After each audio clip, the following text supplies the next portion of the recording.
ဘာသာရေးယုံကြည်ချက်တစ်ခုဟာကမ္ဘာအနှံ့ကိုဘလို့များဒီလောက်မြန်မြန်ဆွဲခေါ်နိုင်ခဲ့တယ်လေယဉ်ကျေးမှုတွေကိုပြောင်းလဲစေသည့်လူအဖွဲ့အစည်းတွေကိုဘလို့လွတ်ခတ်စေခဲ့တယ်လေဆိုတာမိတ်ဆွေစိတ်ဝင်စားဖို့ပါသလား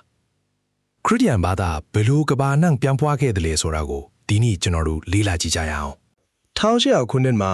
British အုပ်ချုပ်ရေးကိုစန့်ကျင်တဲ့အိန္ဒိယရေခင်ကြီးဖြစ်ပွားခဲ့ပါတယ်ခရစ်ယာန်သာသနာပြုတွေကိုဟိန္ဒူဘာသာဝင်တွေနဲ့မွတ်စလင်အများစုကမကြည်နပ်ခဲ့ကြတဲ့ဒေါသတွေဟာဒီပုံကံမှုကြီးရဲ့အကြောင်းရင်းတစ်ခုဖြစ်ခဲ့ပါတယ်အဲ့ဒီခေတ်ဟာသူရဲကောင်းဆန်တဲ့သာသနာပြုတွေပေါ်ထွက်လာတဲ့ခေတ်ပဲဖြစ်ပါတယ်ဒီလိုခရီးတွေဟာဝေးလံပြီးအန်ဒရေများတဲ့ဒေတာတွေစီကိုဝိညာဉ်တွေကဲတင်ဖို့အတွက်ရွက်လွင့်ထွက်ခွာခဲ့ကြတဲ့အမျိုးသားအမျိုးသမီးတွေရဲ့ခရီးရှည်တွေဖြစ်ပါတယ်စကော့တလန်သာသနာပြုဒေးဗစ်လီဗင်စတုန်းကတော့သူတို့ထဲကအထင်ရှားဆုံးပုဂ္ဂိုလ်ချင်ပါပါ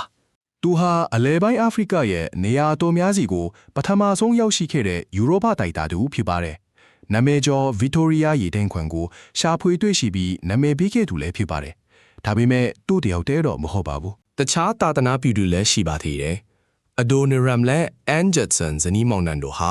မြန်မာနိုင်ငံမှာသာသနာပြုအဖြစ်နှစ်40နီးပါးနေထိုင်ခဲ့ကြပါတယ်။အမျိုးသမီးတွေလည်းဘာသာရေးပြန်ပွားကိုအတွက်အရေးပါတဲ့အခမ်းကဏ္ဍကနေပါဝင်ခဲ့ကြပါတယ်။နိုင်ဂျီးရီးယားကမေရီဆလက်ဆာကိုခရီးယန်ဘာသာတရားဟောဖို့အတွက်ဒေတာခန်အီဖစ်ဘာသာစကားကိုသင်ယူခဲ့ပါတယ်။ဒီလိုတဦးချင်းစီရဲ့ကြိုးပမ်းမှုတွေအပြင်တမိုင်းရဲ့အချိုအကွေ့တွေကလည်းဘာသာတရားပြန့်ပွားမှုကိုလွှမ်းမိုးခဲ့ပါတယ်။1884ခုနှစ်မှာ American Presbyterians တဲ့ကိုရီးယားကိုရောက်လာပြီးအနောက်တိုင်းဆေးပညာနဲ့ခရစ်ယာန်ဘာသာနှစ်ခုလုံးကိုယူဆောင်လာခဲ့ပါတယ်။ဒီဘာသာအသစ်ဟာအရှိန်အဟုန်နဲ့တိုးတက်လာခဲ့ပါတယ်။ဒီနေ့ခေတ်တောင်ကိုရီးယားလူမျိုး၃ပုံတစ်ပုံနီးပါးဟာခရစ်ယာန်ဘာသာဝင်တွေဖြစ်နေကြပါပြီ။ဒီလိုဘာသာရေးပြန့်ပွားမှုဟာအမြဲတမ်းငြင်းချမ်းခဲ့တာတော့မဟုတ်ပါဘူး။ကမ္ဘာအင်အားကြီးတွေရဲ့ပဋိပက္ခတွေနဲ့လည်းရောထွေးနေခဲ့ပါတယ်။1880ပြည့်လွန်နှစ်မှာဥရောပနိုင်ငံတွေဟာအာဖရိကတိုက်ကိုခွဲဝေယူဖို့ Scramble for Africa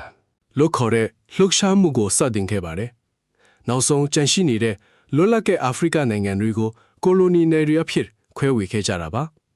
1914ခုနှစ်ရောက်တဲ့အခါ